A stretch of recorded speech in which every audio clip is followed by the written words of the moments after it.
Hey, what's up, YouTube? So today I want to do a bit of a track from scratch, and I'm going to be incorporating a couple of the sounds that I've been creating in the past few episodes, because I think like this would be a great way to show you how those sounds are useful like in a musical context. A lot of the time with my videos, I'm just showing you like the raw sound design process, and I feel like it's really important to kind of split up the two workflows. So often I'll just kind of sit and create sounds and create sounds and create sounds, so that when I sit down to actually create a track, I've got a lot of stuff to work from. If I have a sound in mind, it's not far away because I've created it recently, you know. I also want to focus in mostly on Serum 2 stuff today. I'll obviously be using a couple of samples and that kind of thing. But yeah, let's dive in and do a bit of a track from scratch. Focusing mainly on Serum, and this episode will probably encompass most of the kind of intro stuff, and then we'll work on like the kick and bass and main drops and stuff in forthcoming videos. If you're into this kind of thing, let me know in the comments. Okay, let's dive in and have a look.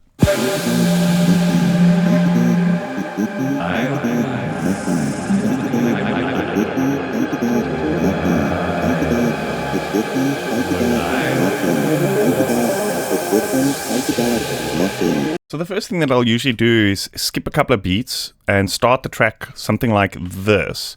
I'll kind of zoom out the most and see like what's the first big gray line. And I'll start the track there just because in case I want to add stuff before, it's just a little bit easier if we have that space. And we can always just select from after this and render it if we need, you know. But that then also gives us the opportunity to create like a riser into something like the beginning of the track, right? So this is not necessarily like the ultimate beginning. We might have like one or two sounds before this. So this is just a kick sample. What I want to do is I want to kind of, I want to run this through a reverb. These are kind of a stack of reverbs in a send configuration. It's the same presets that I have here, like big, small, medium, but it's just in a rack format. And this is really cool because I can kind of just slap it on here. I render the sound out just as is. I don't have to root out of the effects and back into the channel, right? With these kinds of things, I usually put an EQ before. I'll drop the high end a little bit.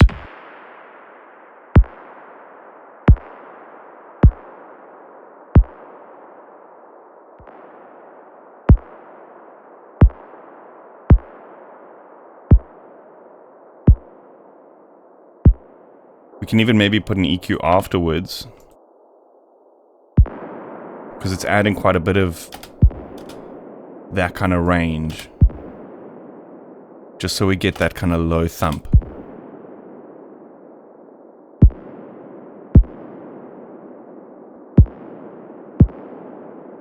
What we can actually do is just another EQ. I usually just end up using a couple of EQ2s rather than going with EQ5 and EQ+.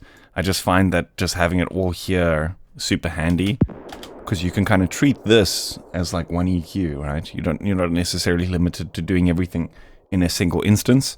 And then if I start getting more complex, then I'll go for a slightly more complex EQ like Equilibrium or something, where I'm not limited to the amount of cuts and boosts and that kind of thing.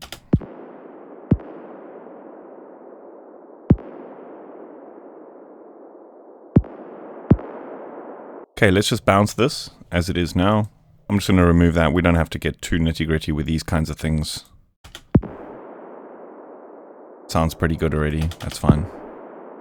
What I want to do is I also want to use the sound that I made a couple of videos ago with the flute that we turned into the spectral instrument. So you can go onto that video and figure out and see how I actually created that sound. I'm not going to go through it in this video. But if you also just want the preset straight up, it's on my Patreon, so you can check that out there. There's a couple of different variations here. But here we can maybe use this as like a sort of theme or something for the track, like a low, almost panpipe type flute sound. Let's maybe go some octaves lower. I want to put that reverb on, same thing. Oh, that sounds good.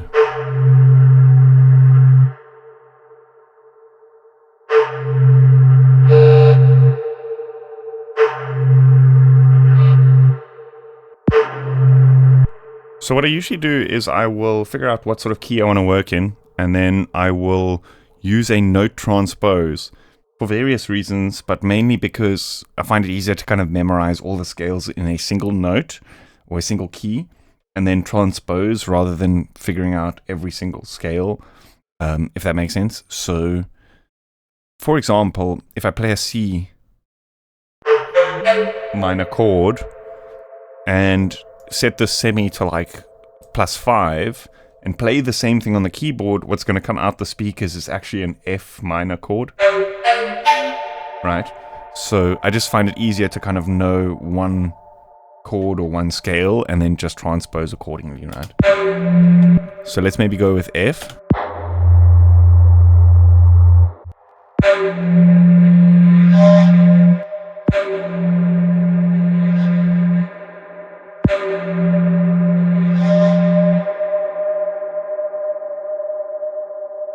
This kind of thing is also, like the transposing thing is also particularly handy because you can do a similar thing like directly in Serum or directly inside a lot of other plugins. So like, for example, with the clips, if you've got a bunch of clips, you can just transpose to whatever note we're working in. So here, for example, we've got a clip. This is written in C, and we can then transpose it +5 to make this now in F, right? So it's a cool way of like quickly getting melodies without having to really write a bunch of stuff if you've got these kinds of clips that you've created, right? So we can make like a simple lead sound and just like apply that with that clip, right?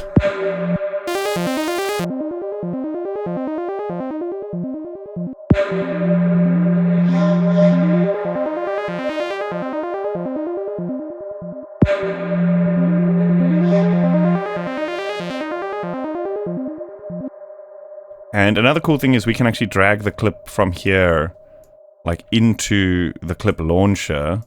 Sometimes, let me just show you something. So that clip was, I think, 5 or 6 notes. Sometimes it doesn't quite duplicate it correctly, so you have to just drag it in like that. And then we can now play this. But then what I like to do is just go in here, turn this off, obviously, and then reset the transpose to 0 here, and then just use a kind of global transpose here, just because when I'm cycling through the tracks, I can then go and update it if I need to, right? Also, we have octave control here, just a bit easier.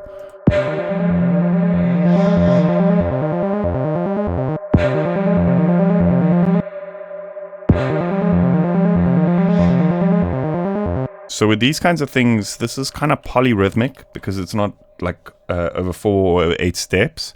What I like to do is make it like 8 beats of it and then just Control J or something like that. And then the last one we can change a little bit just to syncopate it. So here we can go down.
So when I'm in this phase, I'm just kind of sketching ideas. What I'll usually do is just kind of like duplicate stuff and then start there as a kind of idea for like, now we can maybe create some kind of pad sound by just adjusting these envelopes and maybe turning up the octaves. So like give it some attack, some release, turn up the cutoff so we can hear more of the high frequencies.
With these kinds of sounds, it can be really cool to enable MPE, because then we can, even if you don't have an MPE controller, you can just draw in kind of more cinematic pitch sweeps with these kind of more paddy sounds by just moving it up a little bit.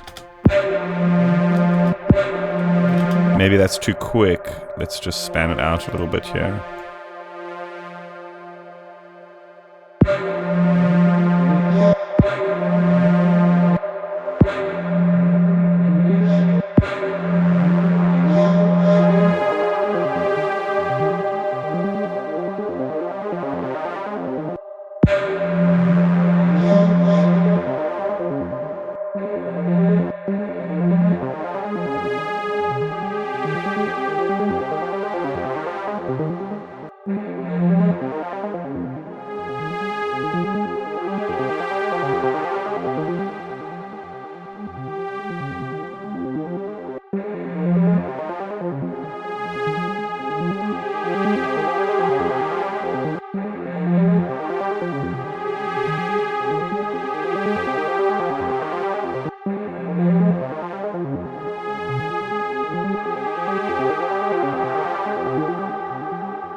There's another plugin called Love by Dawson. They've also actually recently done one called Hate, by the way.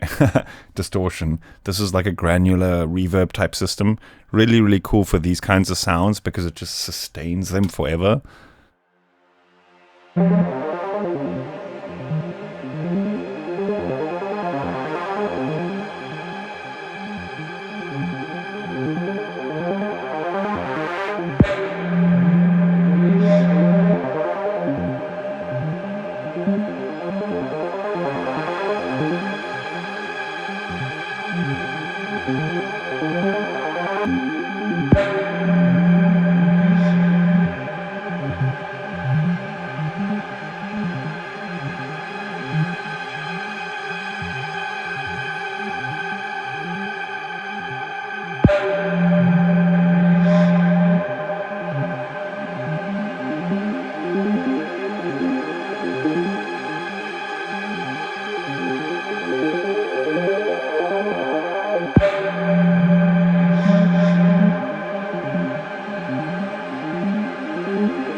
This is just a basic noise riser swoosh system which I've built.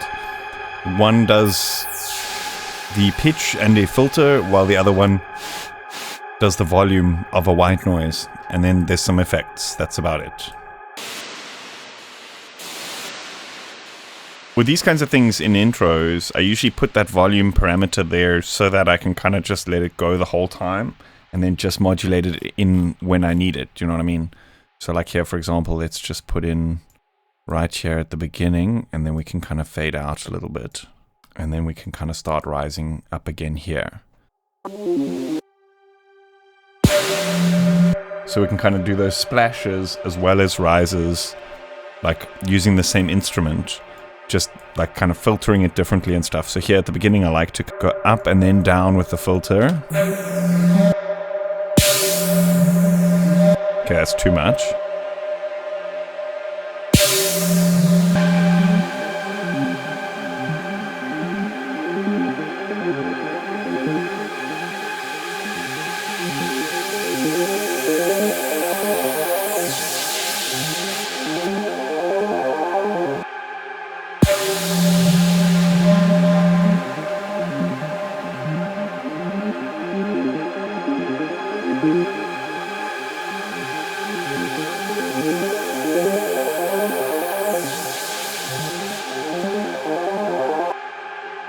Cool, so I also want to add in a vocal thing from the video which I just put out about the granular stuff, like the granular vocal system, because it is basically like the thing that you hear in like almost every, that same like effect that you hear in like almost every Psytrance intro.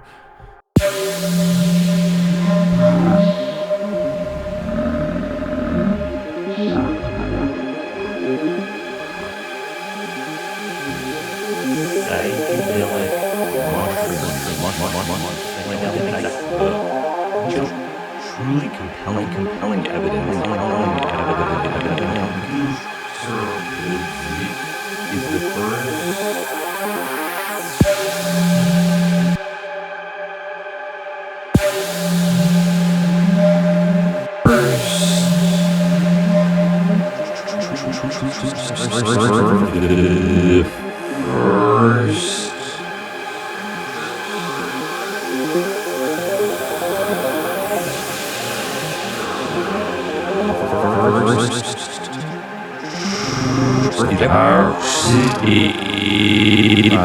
Psychedelic mushrooms.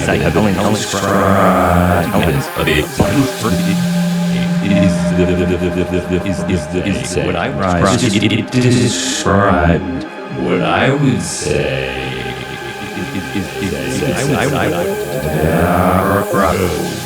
So usually with these kinds of things, I'll just send it out directly to like an audio track and record it.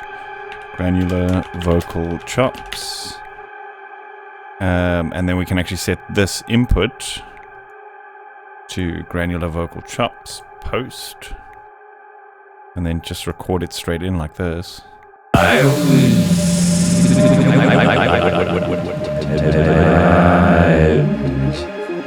I would say is the first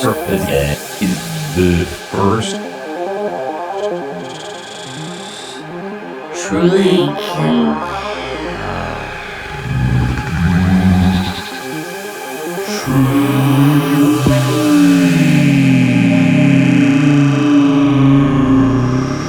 So here I've got the same sample.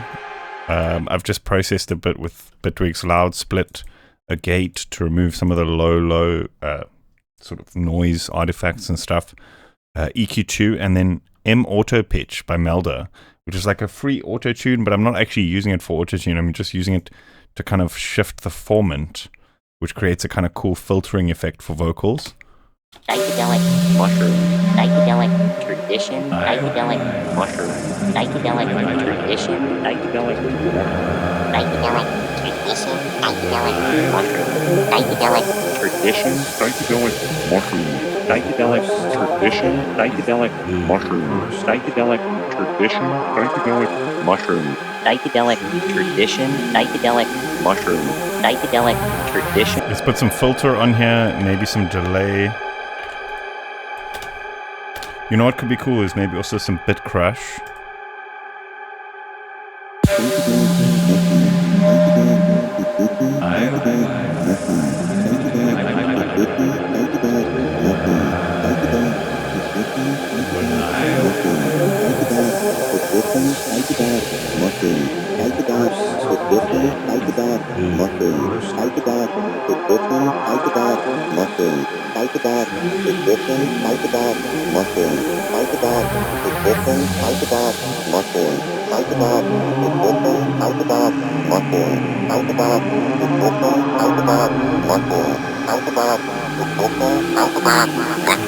Psychedelic tradition.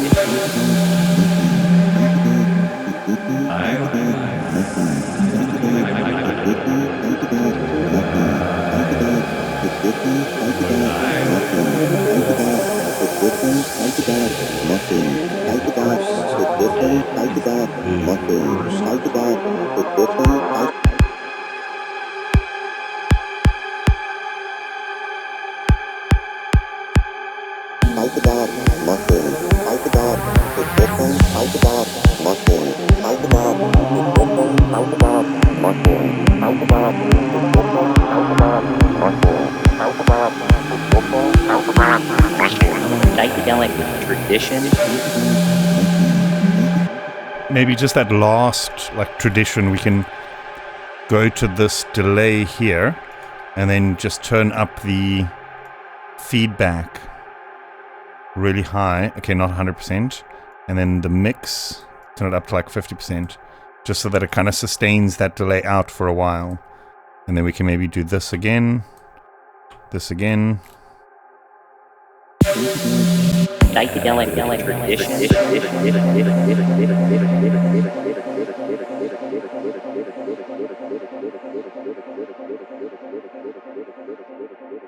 Cool, that's sounding awesome. I think that's where I'm going to leave it for today, and then in the next episode we can kind of go into the bass, some rhythm stuff, and the kick.